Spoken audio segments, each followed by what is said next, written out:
Labret piercings, pros, cons, advantages, disadvantages. Also going to cover what you should know beforehand, living with the piercing, getting the piercing, healing the piercing, and what happens if you don't want it anymore, and jewelry. Coming up next on Pros and Cons by a Piercer, Season 2, Episode number 20. So you might want to stick around.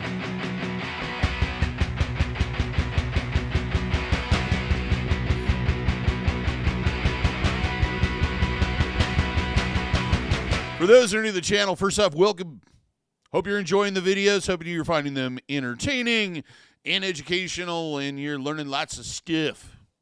But you may not know who I am. My name is DaVo. I'm a professional body piercer and have been since 1994. I own and operate the Axiom Body Piercing Studio located right here in Des Moines, Iowa, inside the Skin Kitchen. So, when I talk to you about these things, I'm talking to you a level of expertise that comes from me into the body piercing industry for well over 27 years almost, actually. Now, what we're going to talk about today is Labret piercings, or Laburt piercings, or Labret piercings, or lip piercings.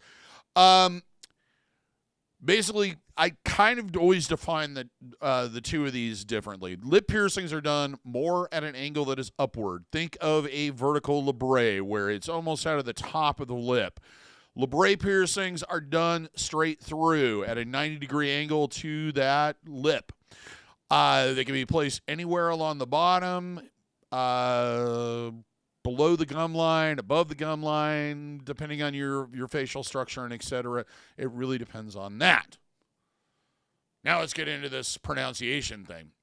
Now, the basis of this word, Labret, or Labret, or Laburt, or the new one I heard recently, what was it?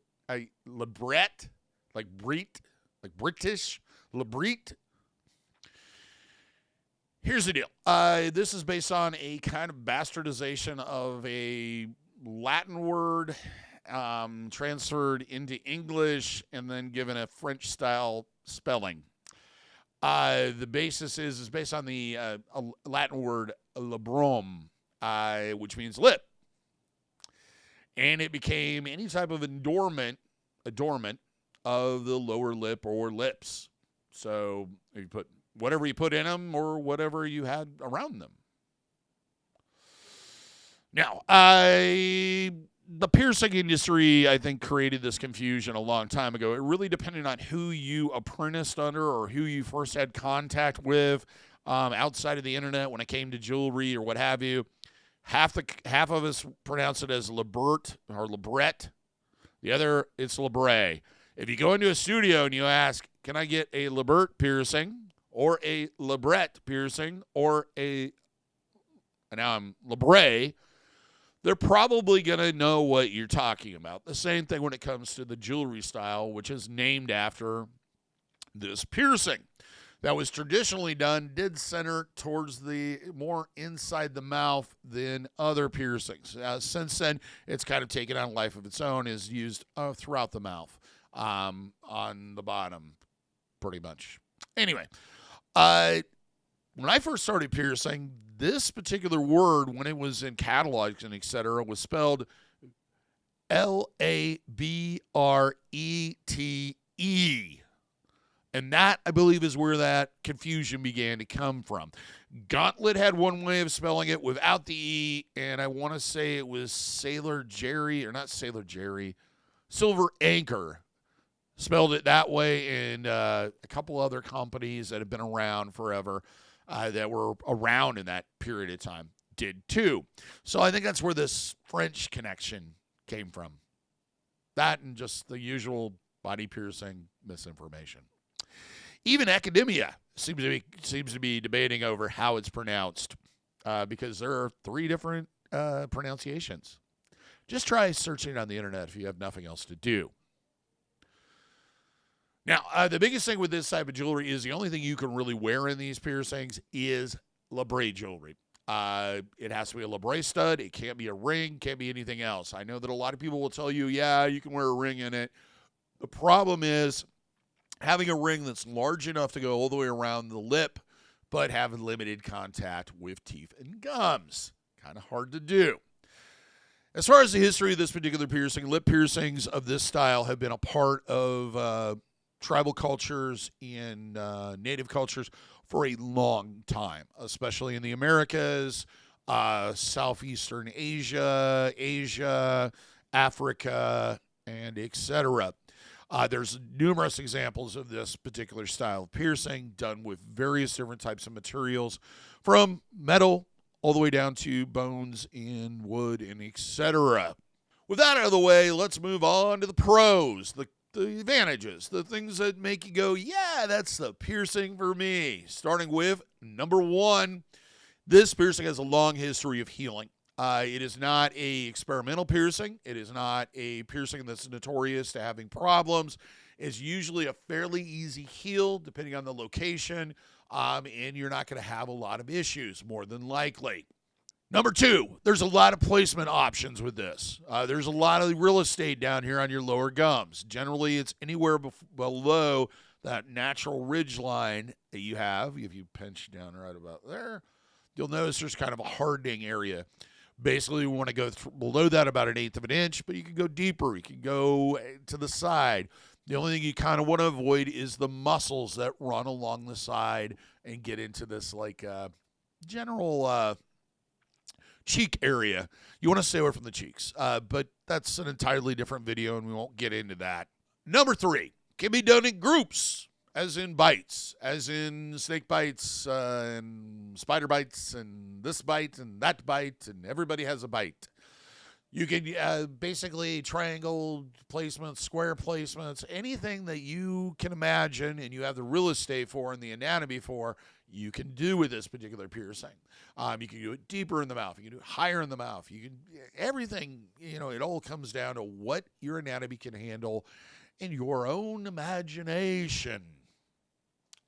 Number four, lots of different ends. Yes, Labret studs have kind of become pretty much the standard type of jewelry used on a lot of different piercings and a lot of different parts of the body. So for that reason, there's a lot of different ends, designs, etc., from precious stones or semi-precious stones to detailed flowers and all kinds of stuff, the things that look like really, really cheap cufflinks from the 1970s.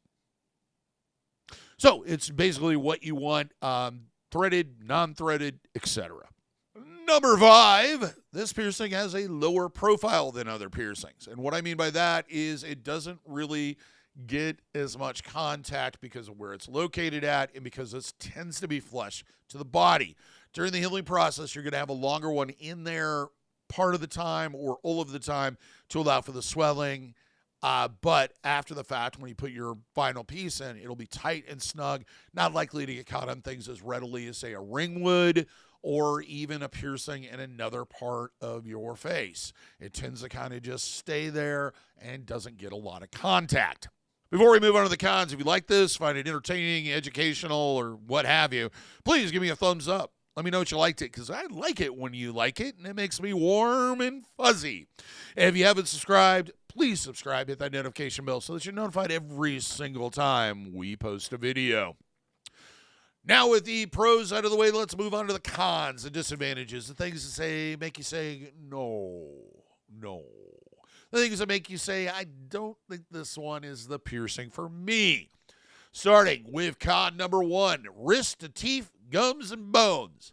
Yes, boys and girls, and everyone else, you do have a metal object inside your mouth. It can possibly damage teeth and gums. It's going to be longer, more awkward during the initial healing process. So you have an increased likelihood of contact. Over time, even after the piercing is healed, that contact can slowly cause issues. It will require constant monitoring of your teeth and gums and removal of the jewelry if there is an issue like soreness, pain, or visually you can see where it's starting to do damage. Number two, you can only wear a Labret stud. I know a lot of people are going to argue with this one, where rings fit fine in my face and everything else. If the piercing is done, depending on how deep it is in the mouth, the further down you go, the larger the piece of jewelry that needs to wrap all the way around your lip. That's going to cause a lot of problems. It's going to increase, number one, that risk of enamel erosion, gum erosion, and softening of the bones. It's going to be uncomfortable. It's going to constantly get caught on things. It's going to have a higher profile. It is not going to be as comfortable to wear a ring and a piercing that's done at a 90-degree angle as it would with one that's done more vertically, like a vertical Labret. They are better suited for rings or circular jewelry than these piercings are, which are straight through. Number 3, can affect employment and your social standing, depending on what kind of people you hang out in and what kind of circles you travel through. This is a piercing that is considered more of an extreme piercing when it comes to what's socially acceptable at this time. Now, keep in mind, when I started piercing, nostril piercings were considered socially unacceptable. Now, you'd be hard-pressed to go into most offices, medical places, etc., hospitals, clinics, etc., and not see somebody working there with a nostril piercing. Now, that could change over time. You could probably eventually get to the point. But the thing is with this particular piercing is it does tend to be one that you're going to notice right away, and it can affect your ability to be employed. If somebody's prejudiced towards piercings to begin with, it may affect how they interact with you. So if you do get this piercing, you should be prepared to have it possibly affect employment, have a situation where you have to remove the jewelry for a job, and may have some social situations where people are prejudiced towards you for no apparent reason other than the fact that you have, shiny objects in your lower lip. Silly as that is.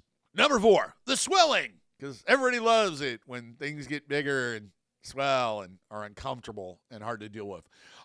Swelling, especially during the healing time, you're going to have to deal with. You're going to have to reduce or change your diet. I'll get into that in more detail when we get into healing. But it is going to make a change.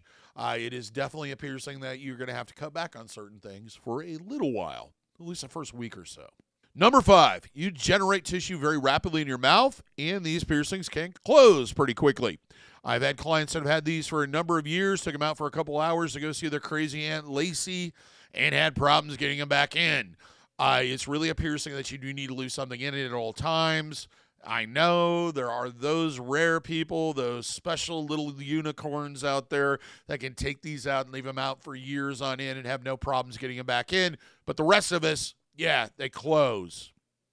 With the cons out of the way and the pros too, let's move on to the things you need to look for, consider before getting it done. Just before I do that, I do want to remind you that we do have a merch store. We sell various different t-shirts, phone cases, tote bags, pillows, and just about anything you can possibly think of. Beach towels. Hey, it's getting warmer out. Might need something stylish to take to the beach. Check out our merch store. A link is in the description. There's also one of those banners down below, which has a few examples of what we have to offer. Now, let's move on to things that you should probably know before you get this done, or consider. First thing is, you need to find somebody who is a professional piercer, of course, but is skilled, well-educated, willing to share information, passionate about what they do, and willingly gives you, without even asking, a consultation about the risk, what it's going to take to heal this piercing, and evaluates your anatomy and talks to you about the type of jewelry or what your end goals are as far as jewelry with this particular piercing. Second thing you should consider is you are more acceptable to STDs during oral sex. So if you switch partners, even after this piercing is healed, you do need to practice safe sex the way you're supposed to, which means a latex barrier. This doesn't change because you've had it for 20 years. You have a sharp object in soft tissue. There's always a possibility of tears. So you can get an infection and possibly an STD. You should understand fully what the risks are as far as enamel erosion, gum erosion, and softening of the bones inside your mouth. You should discuss with your piercer what placement may work best for you to reduce the likelihood or risk of these things happening. This is not something you should come back about 6 months later and go, my tooth's sore, and it's your fault.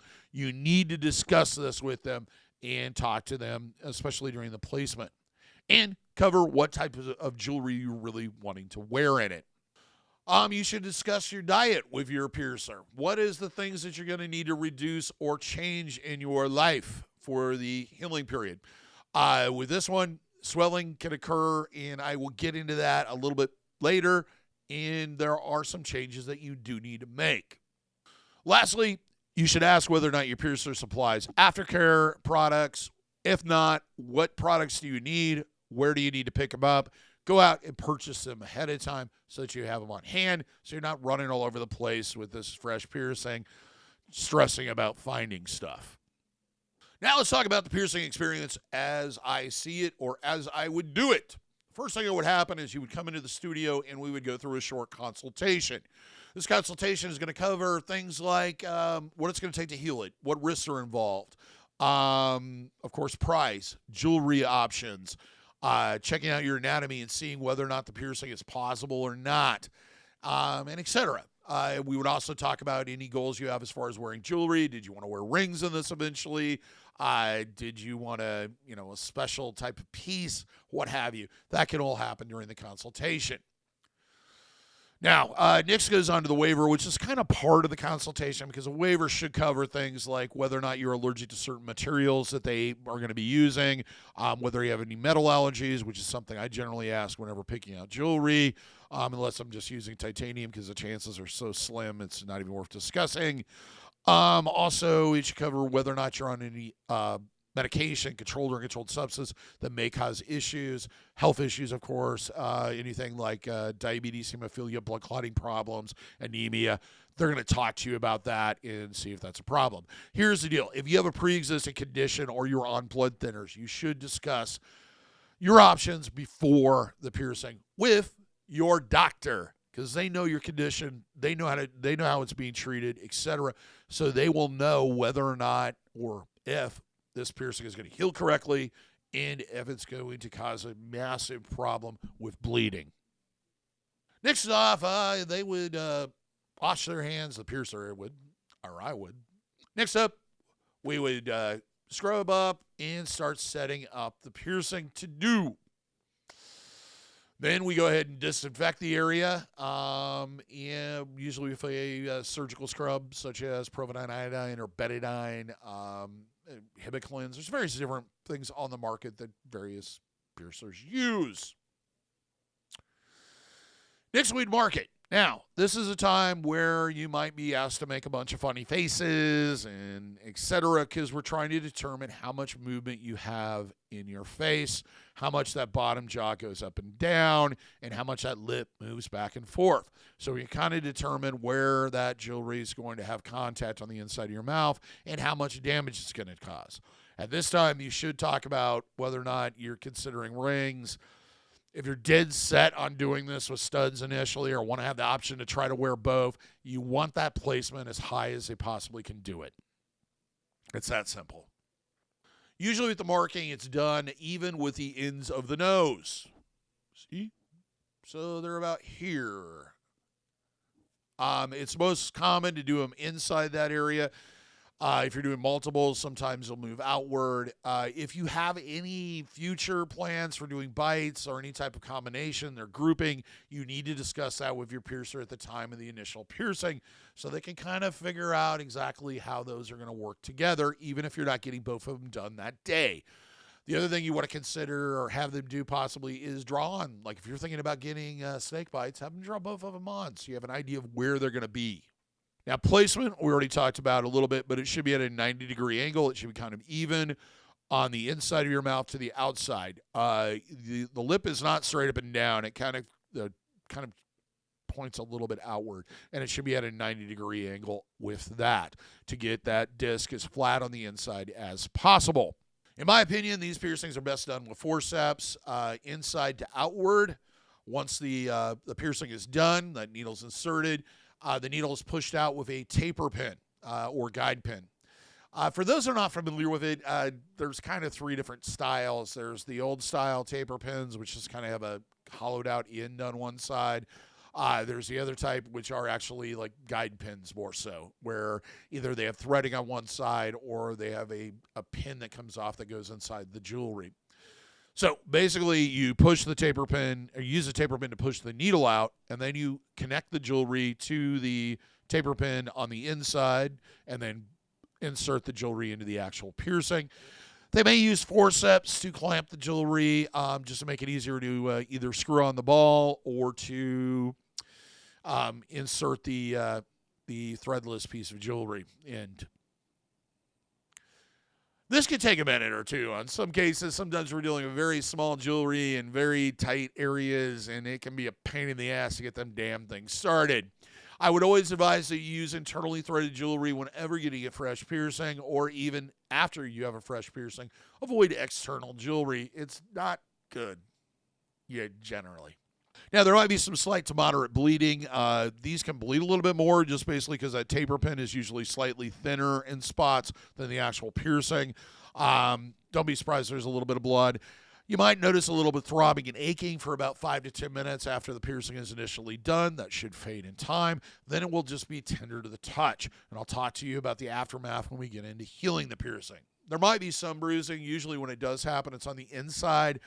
This should fade in a day or two. If it doesn't begin to fade, you really should probably see your piercer or seek medical attention, because it may have caused some problems that need to be checked out. So be on the safe side. Healing with these, I would say on average, they range anywhere from 12 to 16 weeks, sometimes longer, sometimes shorter, during which time I'm going to suggest that you clean twice daily using a sterile saline solution, such as nail meds, piercing aftercare, or wound wash. Basically, sterile saline in a can. For the inside, you want to rinse a couple times a day using an antiseptic, alcohol-free mouthwash. Biotine is probably mine, is the mouthwash that I generally like to suggest. Just a couple times a day, and also rinsing with warm water and sea salt a couple times a day, maybe more if it feels good. Now, we talked about swelling a little bit earlier, but let's really get into the fun part of it. And all of these things, the rinsing and the swelling, it's temporary. It's usually about the first 2 weeks or so as that hole on the inside of your mouth starts to close and form. You don't have to take care of it as long as you do the outside, just mainly that first couple of weeks. But swelling will occur in the first 3 to 5 days. You want to cut down your intake of tobacco, alcohol, cannabis, hot and spicy foods, things that are extremely warm in temperature, vaping, or anything that may agitate your mouth. If it burns or it hurts to eat it, don't eat it. Food-wise, soft foods are best. It's not as intrusive as, say, a tongue piercing. You're not going to be dealing with as much adaptation, but it's a good idea to stick with things that are simplistic at first until you know what you can handle. And that would include things like smoothies, sports shakes, nutritional shakes, baby food, applesauce, yogurt. Yes, you can eat dairy. I'm tired of hearing that and answering that question. Yes, there is no reason why you cannot eat dairy. Dairy does not lead to yeast infections. That is a fable, an urban myth started by people that don't like dairy in Eastern medicine. So I guess if you believe in Eastern medicine, don't eat dairy or chicken. Now you're going to have to practice cross-contamination prevention, things like wash your hands where you handle it. No oral contact, deep mouth kissing, or sexual contact for a minimum of 8 weeks. Keep your environment clean. Clothing, bedding, towels, anything that may come in contact with it. Do not submerge the piercing in bodies of water you cannot control the quality of, which is everything but your own clean bathtub. Also, keep pets away from it. Don't let them sleep in the bed with you, especially small animals that like to steal your soul while you're sleeping. They're evil, and they should not be next to your piercing. Also, avoid sticking unclean objects in your mouth, like pen caps, toothpicks, etc. Make sure you're not sharing utensils with other people. Make sure that your own utensils are cleaned on a regular basis. In fact, it's a good idea to just start with a new, fresh toothbrush. And don't store it next to the toilet. Shouldn't be doing that anyway. Now, what's going to be normal is you're going to see redness, discolorization, heat, tenderness to the touch, inflammation, and swelling. They usually last anywhere from 3 to 5 days. Now, a lot of people will be like, it hurts when I touch it. It hurts when I touch it. Yeah, of course it hurts when you touch it. All of this is a proper, normal reaction to the trauma of the piercing. Isolate the piercing, keep things away from it, and you should be fine. I would suggest if you are noticing that you are catching the jewelry a lot, if it is coming in contact with things a lot and it's creating problems, that you downsize to a shorter post as soon as possible. The other thing I would advise you is let your piercer do it. Don't try doing it at home. It is a healing wound. Things need to be clean and sterile, and you need to make sure to enter in that new jewelry with the least amount of trauma to that piercing. I don't know how many times I've talked to somebody either on here or in real life or at the shop or what have you that was having this great time healing out this oral piercing. Then they decided they want to go to something shorter, went out, bought something that came in a little package, not sterile, and then took 2 hours shoving it back in, and then suddenly they had an infection and all kinds of problems. Let your piercer do it. Even if they charge you for it, which they shouldn't, because it should be part of the service of the piercing, they should. Now, if you can wait, if it isn't causing problems, it's always best to leave the jewelry in until it's completely healed and then change it. One final thing on jewelry in the healing process, check the piercing or the jewelry to make sure that ball's on there tight. They can fall off on their own, and they usually do it at the worst possible time, usually when you have a mouthful of food. And suddenly you discover there's this little tiny Labret Stud in there somewhere. And it's usually tasty food. Like not food you want to spit out and dig through, like food you actually like. The other thing is you're going to see a white ring of tissue form on the inside of your mouth. That, usually right around the jewelry, that is scar tissue. That is normal. It can be opaque or kind of white or sometimes very clear. It's also uncommon to see this nasty-looking stuff that kind of looks like snot. It's kind of yellowish in color, and it hangs in these strings off the inside. What that is the discharge. Just like the stuff that collects on the outside, it collects on the inside. The only difference is on the inside of your mouth, it can't harden. It's a moist, warm place, so it'll form these strings. Leave it alone. It will eventually fall off when you rinse. One other thing is it is not uncommon for this piercing, especially these, to do what we call nest. And that's where the disc kind of sets into the tissue. This is a good thing, especially after the piercing has gone through its whole healing process and you've put that perfectly sized piece in there, because it helps to keep that jewelry away from your teeth and gums. Nesting, not a bad thing. Now, if it is getting to the point where it seems like it's engulfing it or it seems like it's growing around it, see your piercer as soon as possible. Jewelry. Jewelry should be left in at all times. Do not remove it for long periods of time. If you do have to take it out for medical reasons or other things, you need to put a retainer in it. There is really no way to hide this piercing. I know a lot of people advertise, flesh tones and etc. The reality is they're going to know you have the piercing one way or another. You might be able to limit the amount of exposure it has, but for the most part, it's not a piercing you can easily hide. The bottom line is you do need to leave the jewelry in. Removing it for long periods of time, even with some people, a couple hours can result in not being able to get the jewelry back in. I've already covered this, but the jewelry should be downsized as soon as possible to reduce the amount of contact it has with teeth, gums, and the bone structure in your mouth. You should also constantly check the ends to make sure they're tight. When it comes to sizing the jewelry, it should be like jeans. They should be tight enough that they look good, feel good, but not so damn tight that you can't breathe or there's pain. Living with the piercing. Of course, as I've said, now the third time, you must leave the jewelry in at all times. Body piercing jewelry is designed to be in the body for long periods of time on purpose. That's one of the reasons why it tends to be a little difficult to change and why we like it that way. Monitor your teeth, your gums, and the bone structure of your mouth. If you start to notice any wear marks, any roughness, any erosion, or you notice there's a pain in the area, remove the jewelry immediately and then step very slowly away from the Labret Stud and leave it where it is. There is no way to reverse this once it starts. I'm sorry, that's just the way life is. Now, avoid trauma, avoid pressure, avoid sleeping on the piercing, and you should probably do that during the healing process, and I kind of forgot about that, but it's not as big of a factor with this particular piercing. But you do want to reduce the trauma even after the piercing is healed. Keep in mind that if you get punched in the face or you get force applied to the piercing, what's behind it and the fact that it's made out of metal. Now, a lot of people will tell you, oh, switch out to acrylic or bioplastic or something like that. The reality is that stuff is stiff plastic. It is going to do equally, if not more damage, and also slowly erode inside your mouth, be digested, and God knows what it could possibly do to you in the long run. Always check the tightness of the ball on a regular basis. It is something that doesn't end just because the piercing is healed. You want to check it occasionally. Usually most people, when they lose these, it's after they've had the piercing for 2-3 years. So check it occasionally. Sometimes plaque can collect on that disc on the inside. You can either clean it with just some anti-plaques rinse, or you can brush it. If you really need to take it out, you can clean it with a denture cleaner.